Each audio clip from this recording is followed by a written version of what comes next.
There's been a row brewing, so there has Nigel Farage. He has called the former Prime Minister Boris Johnson a liar and a hypocrite.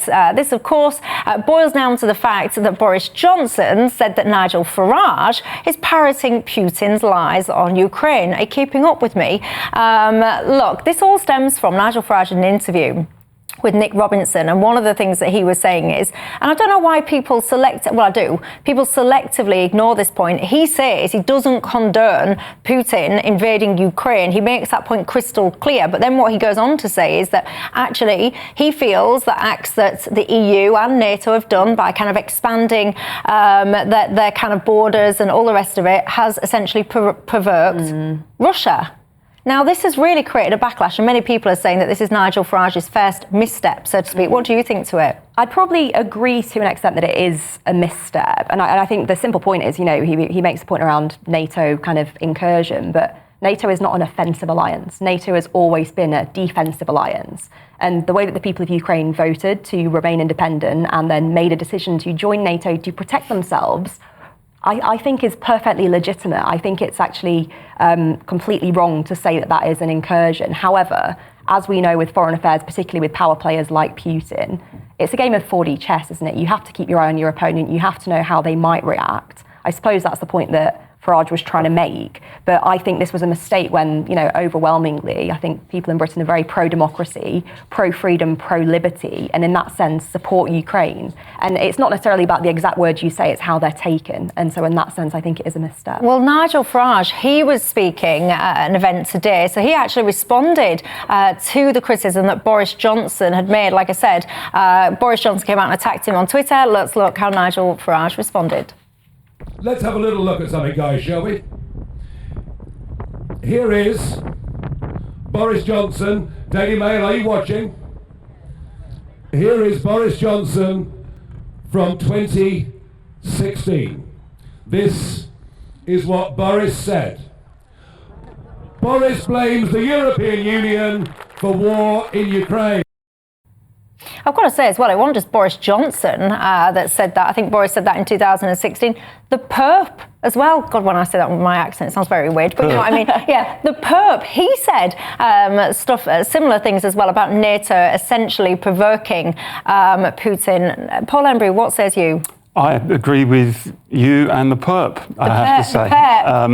I think you can condemn the invasion on the one hand, and I do. It was barbaric and it was wrong, but also believe that the eastward march of the EU and NATO and the manner in which they've courted Ukraine right up against Russia's border was provocative. It doesn't justify the invasion, but it was provocative. Look, when the Soviets wanted in the 1960s to base ballistic missile sites on Cuba within firing range of the United States, most of the West, including the White House, as we know, said that that was a provocative act.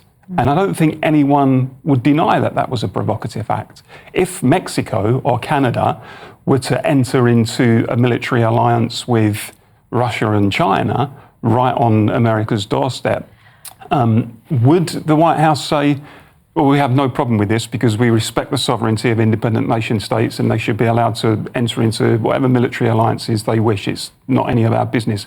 I think we all know full well America would go absolutely mad if something like that were to happen. If I may, Paul, the difference there, though, was that the placing of missiles was more of an offensive act, whereas NATO is a defensive alliance. Well, Cuba wouldn't say that, because Cuba would say, actually, we were worried about an American invasion, with good reason, and therefore we needed the support of the Soviets in order to repel that invasion. But I just think, Deanna, either people believe in the sovereignty of independent nation states and the right of those states to enter into their own military alliances, or they don't. I don't think you can say, well, we defend that principle when it comes to countries right on Russia's border. You know, they should have the right to enter into an alliance with NATO, which, let us not forget, was explicitly set up after the Second World War as an anti-Soviet force, essentially. And I think people in Russia, when they see that encroachment, are probably uneasy about it as they see it getting closer to their border, in the same way that Americans would understandably be uneasy if similar military alliances between Russia and China started creeping up on their borders. And I've said on the programme many times, I'm concerned at the rhetoric is for more and more war the whole time. At the end of the day, we need to get people around the table to start suing for peace. And there are very, very few voices, I think, in the international community who are doing that at the moment. And my fear, and I really hope that the invasion is repelled, I genuinely do. But my fear is that Ukraine is burning through manpower and resources faster than they can replace them. And had they sued for peace from a position of strength some time ago when people were urging them to do it, they may have found themselves ultimately in a better position than suing for peace, as they may well do in the not too distant future from a position of weakness. So you know, it's easy to say, no, it's all terrible, and you know what Farage said is terrible, and I don't agree with him on many things, but I do think we have to take a broader geopolitical view of these things. We don't do that. Ursula on the website says, I think Nigel is way off the mark on this topic. The West is the bear that got poked. She talks about things like the annexation of Crimea. She's saying that people were amassing troops on the Ukrainian border and so on and so forth. I can tell you, though, there's a lot of people actually completely agreeing with what Nigel Farage had to say. I've got to say, I'm one of them. I found it very peculiar that people just deliberately seem to ignore the context of what he was saying. They go to the second part of what he said, which is all about actually what Putin did and how he's responded, but they completely ignore that first part about when he says he does not condemn this invasion, and of course then the subsequent people who have lost their lives.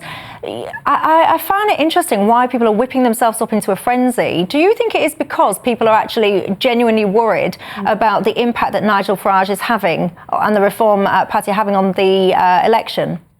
I don't know if it is, because I think if Nigel Farage had said this 3 to 4 months ago, the same frenzy would have happened even when he wasn't sort of directly involved in the election. I think he's the sort of Marmite character where people like to have a strong view one way or the other.